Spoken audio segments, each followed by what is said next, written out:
الحمد لله وكفى وسلام على عباده الذين اصطفى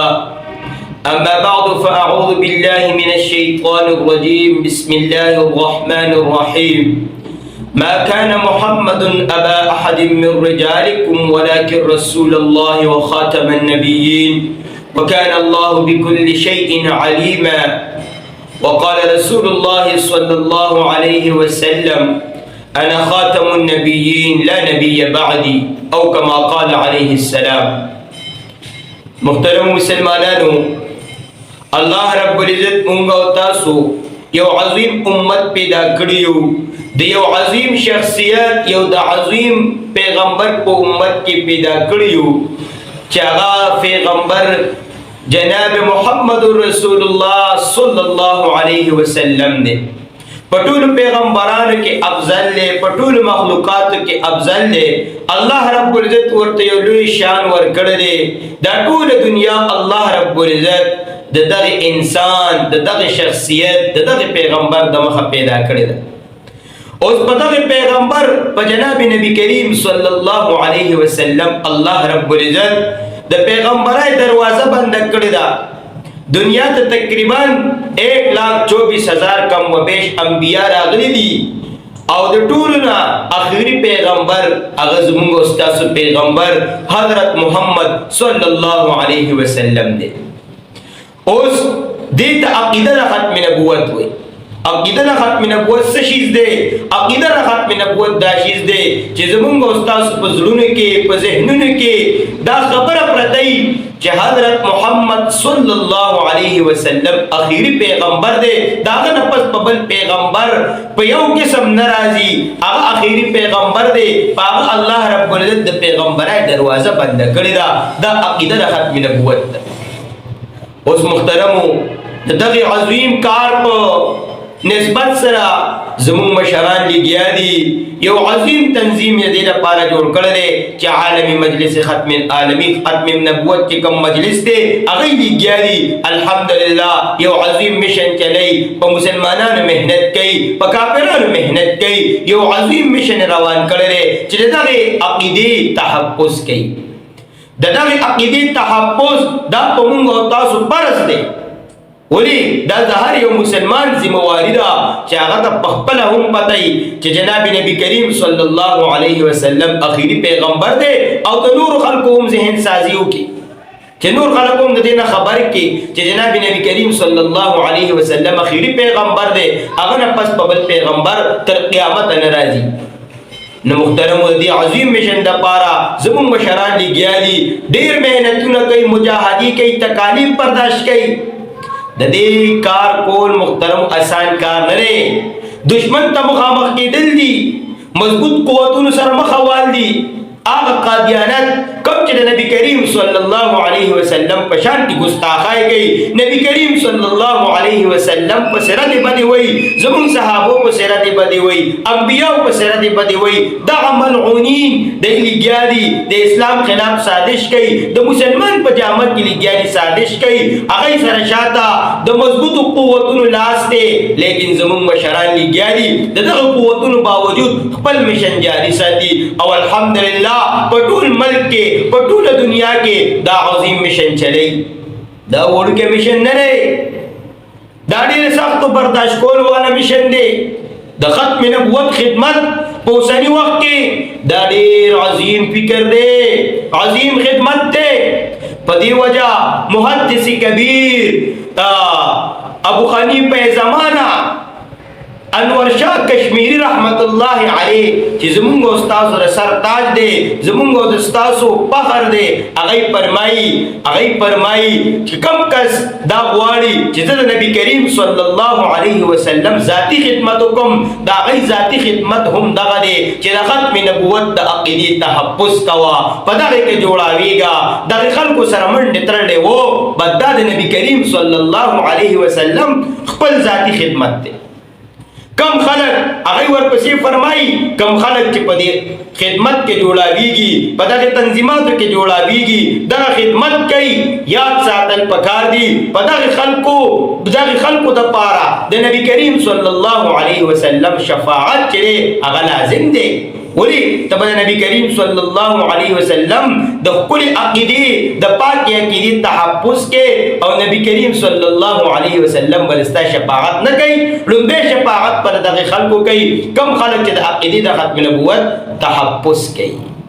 محترمو زمون مشران ډېر قربانای دي د پاره ورکړي دي زمون مشران لګیاو مختلف تکالیف برداشت کړي دي کوششونه کړي دي ډېر مشران په قربانای ورکړي دي د مولانا غلام غوث هزاروی رحمت الله علیه بارک راضی او یو ځل قادیانانو سره مناظره وا مناظره لپاره وته د کور نور په خبر راغی حضرت ته مناظره رواني کور کې د بچي بیمار دی حضرت ورته وی ډاکټر نه پوزي کنه کزنی مجا به ډاکټر لبونت دی شي علاج ډونه کړی شي یو درنګ پس ورپسې خبر راغی حضرت بچی دې مړ شو حضرت فرمایل ول زمانه بغیر دغه جنازه نه کیږي بوله یو بس کفن دفن ولو کوي زبزم قادیانانو سره مناظره کوم لاړ د قادیانانو سره مناظره وکړه او هغه یې شکست ورکړ زمون یو لوی عالم احمد علی لاهوری رحمت الله علیه الله دې په قبر پروړه رحمتونه نازل کی هغه یو ځل یو پروګرام کې ورته دعوت ملاو چې تاسو به ازيري کوي حضرت ډیر بیمارو د کټ نه پاسې دونو په خادمانو باندې کټ کې ځان راړو د اجتماع میدان ته او په کټ کې باندې یو څو خبرې وکړې دعا وکړه و په دې نیت راغلم چې دا د نبی کریم صلی الله علیه وسلم ذاتی خدمت ده ولې د دې پاک کې دې تحفظ ده زمون استاد عظیم مفکر اسلام مولانا مفتی محمود رحمه الله دا غي بارک راضی حضرت چا خوب کیوری دو د مرګ نه پس وی حضرت تا ویل چې الله سره سما ملو کړه وی الله رب العزت راته فرمایل چې مفتی محمودا تا چې کوم کارنامه کړی دا او قادیانان دې په آئین پاکستان کې د مشرانو په وساطت سره کافر کړی دي د دین بل استا عظیم کار نشته په دې مې استا مغفرت کړل محترمو دا یو عظیمه کارنامه راغیدا او دا شانسمو مشرانو ډېر قربانای ورکړي دي اوس محترمو په دې کې جوړاویدل دي زمون درخواست سره چې په دې کې به موږ تاسو جوړاویږو د دې عقیدې په تحفظ کوو د دې مشرانو سره به جوړاویږو د دې اجتماعاتو کې به جوړاویږو الحمدلله زمون مشران لګیا دي د ملک په کونه کونه کې لګیا دي اجتماعات کوي د اجتماعاتو مقصد سره د اجتماعاتو مقصد دا دی چې خلک راجمع کیږي خلک د علماو د خلونو خبرېږي دا غي بارکه د قادیانانو خلاف خبرې اوري دا غي ذهن سازای کیږي او د نوجوانانو په ذهنونو کې دا خبره دن نشي چې قادیانان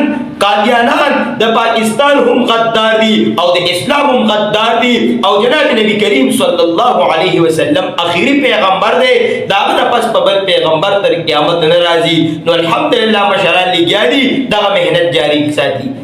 اوس الحمدلله زمونږ استاد په دې علاقه کې ثوابای کې د شاه منصور په خطه کې د حضرت مولانا فیری طریقت رهبر شریعت مولانا اعزاز الحق صاحب دی دا غي په نگرانی کې او عظیم اجتماع هر کال لګيږي الحمدلله سکل به هم کیږي تاریخ 25 26 اناونس کړل چې په دغه تاریخ باندې ټول مؤمنان مسلمانان په اخلاص سره د نبی کریم صلی الله علیه وسلم د خدمت بنیت په دغه اجتماع کې شرکت کو او دغه کافرو ته وخو تاسو تموي د اجتماع مقصد ته غره چې د قادیانانو ته پته ولګي کافرو ته پته ولګي چې مسلمانان زمون خلاف متحد دي زمون خلاف راوزي د لګیادي د اسلام د پاره د خپل نبی د پاره لګیادي په یو ځای کې راجم دي زنده‌باد مرده‌باد وای د خپل علماء د سایلان دي لګیادي کار کوي دا غنه هغه ته پته لګي نن سبا سوشل میډیا دور دی دین هغه خبريږي او هغه خپل مهنت نشي کوله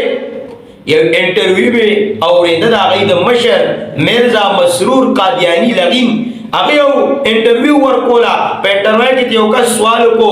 وی حضرت پاکستان کې تاسو ولې مخکې لړۍ نه تاسو پاکستان کې ولې طاقت حاصل نکو تاسو په کې مخکې لړۍ نه هغه ورته یو جمله وی یو خبره وکړه وی پاکستان کې چې تر څو پورې علما دي مونږ پاکستان کې مخکې نشو تللی دا علما به کینول غواړي دا علما به اړخته کول غواړي د دې علماو خلاف په سازش کول غواړي د دې علماو خلاف په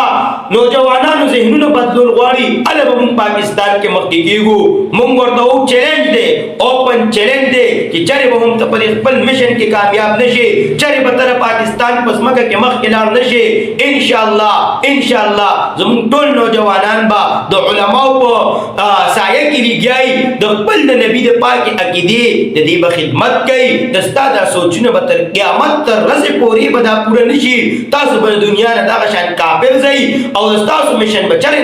نه کامیابیږي ان شاء الله د خپل علماو ملګرتیا وکړو علماو سره به کلک ولاړ یو د ختم نبوت خدمت وکړو په دې اجتماعاتو کې بس کوو پوره بھرپور کوشش کوو د شاملېدو کوشش وکړو ملګری به بوزو مشران به بوزو کشران به بوزو قادیانانو ته به خو چې مونږ متحد یو مونږ متفق یو مونږ د علماو لاندې کار کوو چرې به درته کامیابی ته پرېنږدو ان شاء الله په دغه نیت باندې د قادیانانو خلاف د مرزایانو خلاف کوم خلک چې د عقیدې د ختم نبوت منکر دي د هغوی خلاف دا اجتماعات په کامیابو دې له به خو کوریج ورکوو دې له به خو مخکې به یې بوزو ان شاء الله او د خپل علماو د سایې لاندې به کار کوو ان شاء الله قادیانان به چرې خپل میشن کې نه کامیابو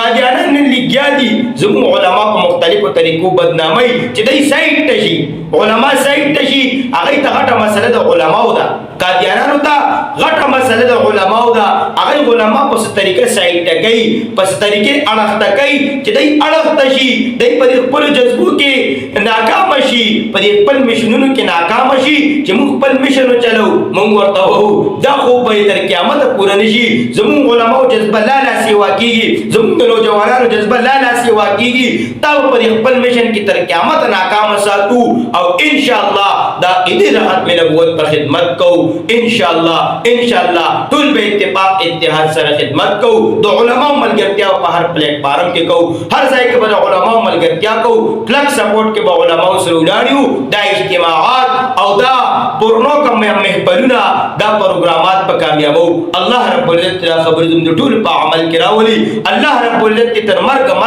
موږ د ختم نبوت پایان کی واخر دعوانا ان الحمد لله رب العالمين